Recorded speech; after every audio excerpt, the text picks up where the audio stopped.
Theodora, ano bang dapat kong malaman?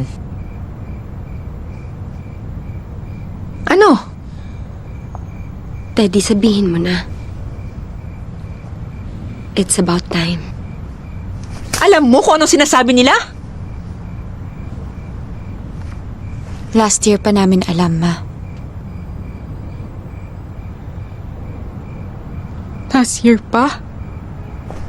Nung dapat pupunta ng Madrid si ate para magbakasyon kasi birthday niya.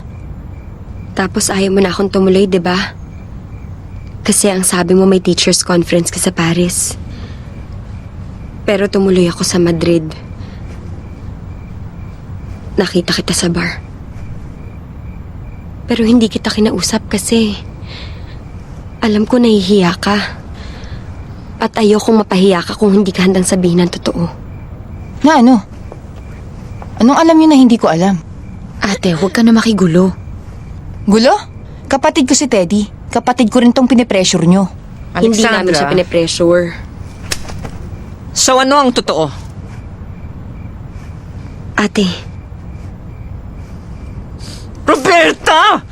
Ma, bakit ako? Please! Roberta! Ma, mas maganda kung sa kanya manggagaling. Ate, pamilya mo kami. Dapat kung sino may nakakakilala sa'yo, yung totoong ikaw, dapat kami yun. Habang buhay ka na lang ba magsisinungaling sa amin? Akala mo ba, Bobby, madali sa akin to? Kaya nga sabihin mo na para hindi ka na nahihirapan.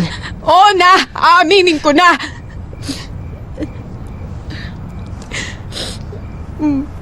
Ma. Ma, I'm sorry. I'm sorry, Ma. Nung nagkaroon kasi ng crisis sa Spain, isa ako dun sa mga teachers na natanggalan ng trabaho kasi sabi nila hindi naman daw ako talaga magaling. Hindi rin ho totoo na may MA ako kasi hindi rin ho ako nabigyan ng scholarship grant. Mula po nung natanggal ako dun sa eskwelahan,